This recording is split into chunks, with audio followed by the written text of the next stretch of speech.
Hello and welcome, fellow awesomeologists, to Awesomeology. I'm Sue. And I'm Ben, and in this episode, we're ready to talk about how your purpose as a human being evolves throughout your life. Easy. Easy peasy. We're just really keeping it light. We like to keep it light and loosey goosey around here. Yeah. It's only about your entire life's purpose and, birth to death is all. It's not much. No. Yeah, it's all good. It's all good. So we are making progress on the book about purpose, and the last time we met to work on it, we looked at our outline and wanted to pick an area that we knew we would eventually write about, but haven't really explored yet. So while this isn't the lightest, easiest, most simple topic, it is one that we need to talk about so that we Right. can keep things rolling with the book. Yes. And we've already learned how going into a section and not agreeing on what it's about uh, It's super works. efficient and Is, yeah, yes, yeah. extremely efficient. Really just makes things simple. And that the only way we solve problems in our relationship is to podcast about them. Just to air the dirty laundry, but Yep, yep. yeah, it works. Yeah. So So you researched. I did. I You're a did. researcher now, man. We did some pre-work. Should I just dive in? Do it. Talk to I want to know your opinion. As everybody already knows, pulling back the curtain, we make notes. I can see your notes. I want Yeah. to talk about your notes. Yeah. And then I want to fight about it. Okay. So my few big takeaways or ideas to share here are from an article from medium.com. And the title, understand that your purpose is constantly changing. So I think what struck me, I did scroll down a bit in some of my Googling and searching for some inspiration on the topic. And I think what caught my eye with this one was just the constantly changing part of that title. Not that the title is constantly changing, but the fact that those words are literally in the title, constantly changing. Because we've talked about a few things related to um, purpose and success and all of these other things. And we've kind of come back to the same spot that these things are moving targets, right? Always Mhm. changing. And that's, I guess, really the first point. Like the first big takeaway from the article for me was just confirmation of this thought that we've been kind of like teasing or coming back to, that purpose evolves over time. Your sense of purpose isn't this static thing that you Mm. set and work toward, and that's like the end of any journey or anything. It might be the end of a small journey somewhere along the way, but then things are going to change and purpose changes and evolves and grows. So it's natural for things like your goals and passions to shift too. And that um really felt good to me because like reading and hearing and understanding that as part of this research felt good because the last thing that I was writing during our work time earlier this week was my intro about my purpose and um, a part of some of the exercises that I've been working on to one like help define that for myself for really the first time, which I talk about in some of what I wrote, um, is really understanding the difference between purpose and things like goals and Mhm. passions, because there is a difference, and it's really easy to think that they're the same thing. My passion is my purpose. My goal, this goal that I'm working at, is my purpose. It's like, well, no, those goals are something that you're shooting for along the way to this it, air quotes for the audio listeners, air quotes achievement of purpose, because and I Yeah. can't say that because purpose is evolving, so you're just achieving goals and striking passions and things like that along the way to help contribute to your purpose. But so there was a lot of like confirmation for me in this article, which felt really good, and makes me feel stronger about some of the stuff that I've been thinking about and writing about Mhm. and all of that. So I've got a couple more things to talk about, but I'm going to just like pause for a breath and see what you think about everything I've said so far. Yeah, it's interesting. Um, I don't remember which one of us put on actually put this section of the book's title on the outline that we're working from. Uh, but it really is it was quite deliberately this topic of how your purpose changes. And then after we were talking about diving into this, and I spent the last couple of days thinking about that as a topic, um, I I think we have arrived at another spot where my definition and the way I see something, I don't think we strictly speaking disagree, but I think the way that I see purpose is more permanent. It's something that you carry through and then you express in different ways throughout your life rather than Mm. it being something that shifts and flows. So that is what, and I did the same thing you did. I Googled to see what, opinions are out Yeah. there. And I, you know, my in my personal modus operandi, the way that I function, I looked at it all and went, Google's wrong. But Mm. I saw a ton of people saying, it's natural for it to shift. And one thing that I in that research that I found a little bit it probably this is the thing that confirmed for me that I think that I am just looking at the capital P purpose differently than what these articles are is it, it talked about once people get to be over 50, uh it starts to diminish. Your purpose, you start to feel the sense of purpose diminish. Mm. And I think one of the things I saw, they talked about, for example, if your purpose is your kids and you're an empty nester and you feel that, and people sometimes get into that um, upper middle age uh, and see that the things that they have been working toward or they felt were their purpose, they don't feel the same way about them. And so that's an example to this the person writing that article, that is an example that your purpose changes and that your search for purpose diminishes as you age. And the reason I felt confirmation that I just was looking at it differently is that I think mine has gotten exponentially bigger. Mm. My search for things that confirm my purpose, my desire uh to meet my purpose, right, has gotten more all consuming. As I have had the more time I have to think about it, the more, free time that I have to work toward it, the more it consumes me, Mm. instead of me saying, now I guess those things that I thought don't really matter."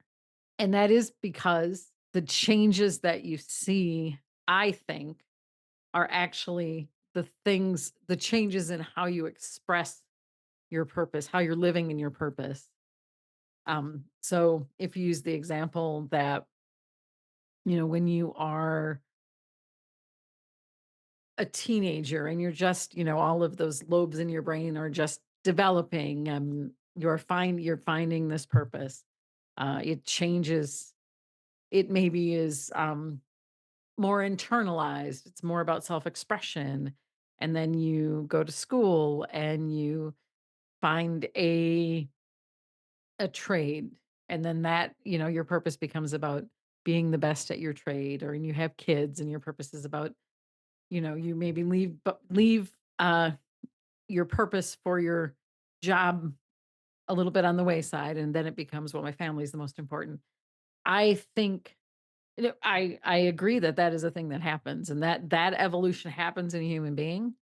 But when I think about what my purpose, what I see as my purpose, um, I only found it because I could look back on my life and say that, those things, my attitudes about things and how I've handled them are me expressing this bigger purpose Mhm. in every different sort of season of my life. The Yeah. reason, and I think we've talked about some of this stuff too before. Thinking about the reason when I was a young parent that maybe we haven't talked about this specific example, but here's a specific example. I had an anxiety attack on the day after Thanksgiving in by the front door at Shopko. Okay. And it was when my kids were little, and I was absolutely overwhelmed by Christmas shopping. And here and there were a lot of things, like, my purpose was, at that time, I felt fully focused on making every moment for my kids, like, curating them perfectly. And when you focus that way, especially because when my kids were young, um, we weren't making the money that we make now, right? So when you focus that way, and don't necessarily have the funds to make it happen, like this imaginary quote unquote perfectness happen in your mind, it creates anxiety, or it can. So when I started to look back at all of those moments across my life, I could see, yes, at that moment, I that thing happened because to me, my purpose at that moment was to make a perfect holiday. Now I realize that that is one expression of what I think is my has been my lifelong purpose, is just to make the world better. So to me, my kids were my world. That's what I had Mhm. control over. Mhm. That's what I could do to bring happiness. Yeah. And that was a example of um reality and my worldview clashing and creating problems for me. So I think you could easily look at that and say, well, at that time, that was your purpose. And then as your kids got older, you became more career focused, and that was what it was. But to me, I think I've over explained this already, but to me, looking back, I see a through line where my purpose, my goals, the places I put my energy, um, those things have definitely evolved, but the purpose underneath them hasn't changed. Yeah. Does that all make sense to you? Yeah, for sure. And actually, back to your opening remarks about I do like us to do an maybe, opening remark. right? I know. Um, about whether or not we're on the same page or defining purpose the same way and stuff. Either you've convinced me, or I think we were on the same page. I actually think we're more aligned than maybe you think we are, Yeah. because um or I'm hearing you wrong and you feel the same way. I don't know. You're just But making it up. Who knows? yeah, yeah.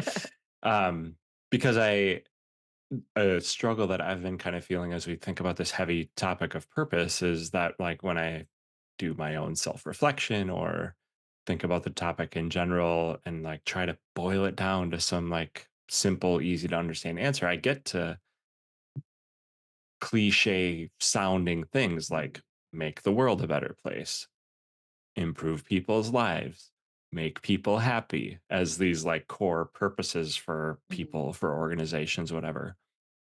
And I think up until this point of spending a bit of time with this part of the process and the content, I've felt like those are too easy. They're too cliche. They're too simple. Mhm. But I actually think, like, when you boil down purpose for anyone, you're going to get to a spot like that, you know? And I think your story that you shared is like a perfect example of how your purpose is to make the world a better place. And in certain moments with certain resources and certain limitations, there are only some ways that you can do that, like by giving your kids the best holiday that you can, Mhm. and so, and I think this also um, makes sense with this idea that purpose evolves and changes. Like, and one's purpose might be to make the world a better place their whole life, Mhm. but I could see it shifting from something like that to making people happy, which is maybe, I don't know, I guess depending on who you're talking to and how full of crap everyone thinks we are, like maybe those two are the same things, or making people happy is a part of making the Mhm. world a better place. I don't know, but I do think there's a difference. And I think, again, to the point of like what resources you have available to you at the time and your circumstances and limitations, how you do just those two examples that I just gave, I think those are different things. And Mhm. what you choose to do to that purpose, express that purpose are going to be different. Can I ask you a big question? Sure. Do you choose your purpose, or is it Ooh. innate to you? Mhm. Are you born with it? Maybe you're born Yeah, with it. Maybe it's maybe. Maybelline. Yeah. Ah, yeah, good question. And I don't know. I don't know that I can give like a really great answer, but that's maybe something that we should spend some time talking about because it Yeah. feels similar enough to like our leaders born leaders, Mhm. and Yeah. stuff like that. Yeah. That is also a good question. Yeah. Yeah. I think well, I'll And go I ahead. think I think the answer to that one's no. Just saying. You don't think leaders are born leaders? No. I've Okay. seen enough examples in my life of people who were definitely not leaders become one that Mhm. I mean, I think there's a lot of circumstances and maybe there's characteristics or elements to a person that happen at birth that at least gives the implied potential to become a leader. But Yeah. I think it's a lot about environment and a ton of other factors as to whether or not somebody actually is. Okay. Yeah. I think that there is this possibility that there is an uncovering or an unpacking that can happen throughout someone's life that they that maybe you come to the end of your life. I hate to talk about death as many times as I have today, but Are you okay? Is everything okay? it's everything. How you feeling? Um, but you come to no, but seriously, side note, this is one of those conversations where I have very genuinely realized like I don't spend a lot of time for with introspection, but I can genuinely think I can look back at hopefully the first half, but maybe not of my life and see a journey there, which I haven't spent a lot of time doing. Um, but I think in terms of leadership, I think you can look back at a career and see it's sort of that Wizard of Oz thing, like you always had it with you. It was always in you kind of thing. And you had Mhm. to, there were things you had to unpack or facets you had to uncover or lessons you had to learn to reveal it like a diamond. Oh, But pearl, man. yes. Um, yeah, but in terms of purpose, we should have a broader conversation about it. Maybe I shouldn't spoil it, but I I think you are I think it is in you. And I think that where we have difficulty in our lives, a lot of times you will look back and realize that you had difficulty or you struggled or you couldn't accomplish something because you were working contrary to Mm, what your purpose is. So yeah, that's have to just spend some my time with that. yeah, yeah. Spend a minute in that. But it's also complicated by the fact that I think everyone should be focused on that purpose of making the world better. Mhm. That's I think that's what we're here for. How about that for a big thought? Yeah, right. So So to not spoil anything else and to make sure that don't we spoil. do I'll actually stop now. we'll spend the appropriate amount of time and thought on that one. Um, it's a nice segue to another takeaway from the article that I shared about how important self-reflection is. Hmm.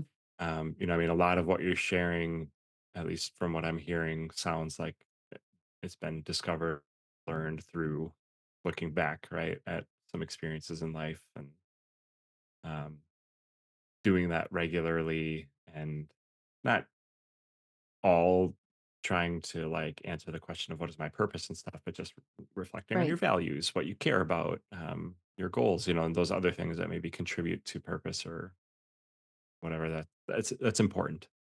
Yeah. Yeah. And I don't want to interrupt your thought, but before I forget my thought, I think a reason that self reflection is so key. You see how it became that word?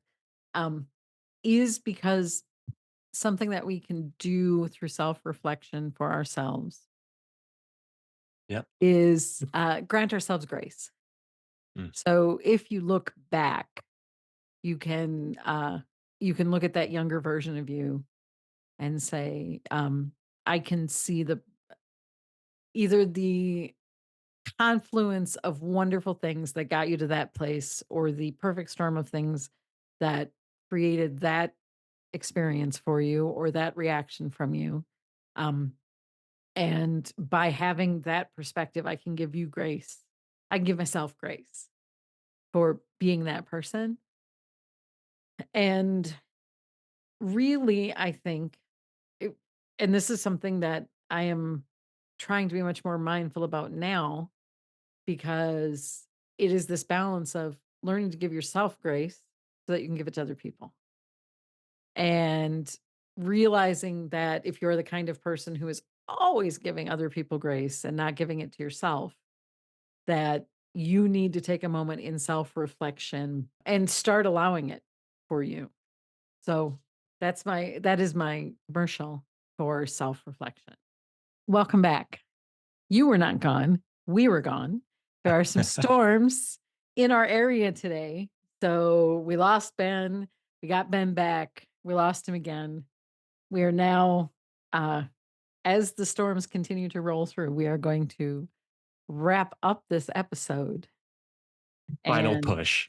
yeah, the final push before we lose power or Wi Fi or anything else for the day. So we're doing it. So we're doing it. And And Sue, before you lost me, you were mhm. talking about self-reflection and the important thing that comes out of that. One important thing that comes out of that being this opportunity to give yourself grace. Yeah. That's where yes, and I assume I had made really good points about that. So many good points. I felt really good, and it was a real letdown to be like, to get to the end of that whole long speech. I was speechifying, and to get to the end of my speechifying and just have a blank screen and no applause. Let's But just call it a mic drop. Uh, yeah, yeah. So, yes. So bringing us back to that, which happened just a few seconds ago for everyone else, but mhm. seemingly days for us. Yeah. The reason that I was bringing that up is that is one of the things that you have in your notes is thinking about Right. self-reflection. Yeah. And I believe I even interrupted you in order to be able to make my point about giving yourself grace, giving others grace No. You by wanted to being be able to first. It's learn. okay. Yeah, I love it. Um, so what in your digging back in your memory banks, what Mhm. else did you want to say about that? Um, I think like box checked on the topic of self reflection. And as uh, I was trying to bring myself back before the connection loss and stuff, and boy, right, just a perfect message for what we've been going through with internet connection issues is this topic of flexibility. And I think Mm, that, the point of giving yourself grace, and embracing flexibility as part of this part of this process as well, or this learning, everything that's happening when we're talking about purpose, being open to change, being adaptable, allowing for new circumstances, recognizing past circumstances, like all of these things I Mhm. think are important to keep yourself healthy and give yourself like the most real understanding of where you've been, where you're going, Mhm. what you're working on right now. Um, and yeah, just uh, gosh, we've just been so flexible in the last hour. I feel like that's just going to be really easy for us. True, true. Super flexible. No panic at all. Right. Yeah. Yeah, it is true, and I think, uh, uh, just a nuance that I would add to that is when you search and find and understand your purpose, I think that it makes you even more flexible because it Mm. makes you able to sort of see the direction you're going and understand that you can bend and change and importantly learn and grow, and as long as you are doing that all um and still connected to purpose and it's all still serving that greater version of purpose, then you can be ultimately flexible, I think. Right. Yeah. I'm not, but you could be. You could be. Well, we're all working on it, right? Right, right. What's next? Cool. What is next? I mean, we pointed out that we want to have a nice long conversation about purpose. If purpose is, if you're born with it, Yeah. or if it, yeah, if you find it, yeah, Find it, develop it, right, practice it. Yeah. yeah. I'm sure So we're going to that's, find a whole bunch of information there. And like a few things recently, you and I might not be perfectly aligned on it. That's mhm, okay. yeah, yeah. It makes it that much more interesting. Yeah. It does, it does get a little boring when you always agree. Right. Yeah. Yeah. And I think the we much like the last time we got together to talk about something we weren't fully aligned on, we still have the challenge of seeing how we can align what we're going to write, Yeah. even if Right. we're coming at it from sort of different directions. And you know, if my view of if we pursue my view of purpose, um, which is this bigger, more meta concept of it, Hmm. uh, if we maybe do exactly what we did last time, which is to say, well, this building block maybe goes before this next building block, Right. and our only challenge is to make them flow together. I think that's probably what this is. It's another Yeah. one of those. Right. Yeah. I'm willing to bet that we're going to wind up in a space where we are rather aligned or pretty much on the same page, just maybe at a different level of the topic or something. Right. Where, the last time when we were talking, well, it was you were in the micro, I was in the meta. Who Mhm. knows? This might be flipped around, but we'll get Yeah. there. I'm confident we'll get there. Yeah. I mean, for the last, what, 7 years, we always have. Yeah. Right. So, you know, Why would we expect anything different? odds are good that we will be just Yeah. fine. Well, no matter what happens, we are so excited, dear listener, that you're here with us on this journey. It is fun to think that there are people out there interested in hearing how this is all developing. And, Yeah. I think this is one of my favorite things we've ever done. So it's great to have people Yeah. here with us when we do it. You can always learn more about what we're doing, who we are, all of that good stuff on our website. And that is exclamationqso.com. You can find all of these episodes and other episodes. We've had some amazing guests this year. So you can Hmm. check all of those out. And that's exclamationqso.com/blog. Check them out. Thank you, friends, for tuning in. Be awesome, and we'll see you next time. The Osmology Podcast is a production of Exclamation Services. Thanks to Nick Mulliver for sound production and Kylie Ganther for our cover artwork. Executive producers are me, Ben Bauer, and my friend Suzanne Campbell.